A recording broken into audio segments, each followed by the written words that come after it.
ಹರಿಸಿದ್ವಿ.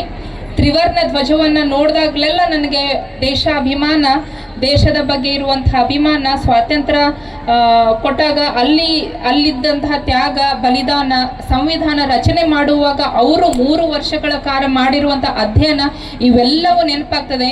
ಅದಕ್ಕೆ ತ್ರಿವರ್ಣ ಧ್ವಜ ಹಾರಲಿ ಎತ್ತರಕ್ಕೆ, ನಾವು ಭಾರತೀಯರು ಎಂಬ ಹೆಮ್ಮೆ ಎಂದೆಂದಿಗೂ ಹೃದಯದಲ್ಲಿ ಹೊತ್ತೋಣ ಅಂತ ಹೇಳ್ತಾ ಕಟ್ಟುವೆವು ನಾವು.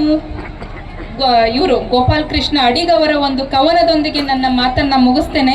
ಕಟ್ಟುವೆವು ನಾವು ಹೊಸ ನಾಡೊಂದನ್ನು, ರಸದ ಬೀಡೊಂದನ್ನು, ಹೊಸ ನೆತ್ತರ ಕುಕ್ಕಿ ಆರಿ ಹೋಗುವ ಮುನ್ನ, ಹರೆಯದಿ ಮಾಂತ್ರಿಕನ ಮಾಟ ಮೊಸಳುವ ಮುನ್ನ, ಉತ್ಸಾಹ ಸಾಹಸಗಳ ಉತ್ತುಂಗ ವೀಚಿಗಳ ಈ ಕ್ಷುಬ್ಧ ಸಾಗರವು ಬತ್ತಿ ಹೋಗುವ ಮುನ್ನ, ಕಟ್ಟುವೆವು ನಾವು ಹೊಸ ನಾಡೊಂದನ್ನು, ರಸದ ಬೀಡೊಂದನ್ನು.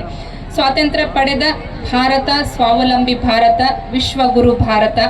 ಸ್ನೇಹಿತರೆ, ಈ ಶುಭ ದಿನದಂದು ವೇದಿಕೆ ಮೇಲೆ ಆಸೀನರಾಗಿ ನಾಡ ಕಟ್ಟಲು ಹೊರಟಿರುವಂತಹ ನಾಯಕರಿಗೆ ನಮಿಸುತ್ತಾ, ಮಹನೀಯರಿಗೆ ವಂದಿಸುತ್ತಾ, ಸ್ವಾತಂತ್ರ್ಯ ಯೋಧರನ್ನು ನೆನೆಸುತ್ತಾ, ಅಧಿಕಾರಿಗಳನ್ನು ಅಭಿವೃದ್ಧಿಗೆ ಆಹ್ವಾನಿಸುತ್ತಾ, ಶಿಕ್ಷಕರನ್ನು ಗೌರವಿಸುತ್ತಾ, ವಿದ್ಯಾರ್ಥಿಗಳನ್ನು ಪ್ರೀತಿಸುತ್ತಾ ಈ ಕಾರ್ಯಕ್ರಮವನ್ನು ಯಶಸ್ವಿಯಾಗಿ ನಡೆಸಲು ಸಹಕರಿಸಿದ ಎಲ್ಲರಿಗೂ ಮತ್ತೊಮ್ಮೆ 77ನೆಯ ಗಣರಾಜ್ಯೋತ್ಸವದ ಶುಭಾಶಯಗಳನ್ನು ಹೇಳುತ್ತಾ, ಮುಂದಿನ ಸನ್ಮಾನ ಮತ್ತು ಸಾಂಸ್ಕೃತಿಕ ಕಾರ್ಯಕ್ರಮಗಳು ವಿಜೃಂಭಣೆಯಿಂದ ಮುಂದುವರಿಯಲಿ ಅಂತ ಹೇಳ್ತಾ ನನ್ನ ಮಾತನ್ನು ಮುಗಿಸ್ತೇನೆ.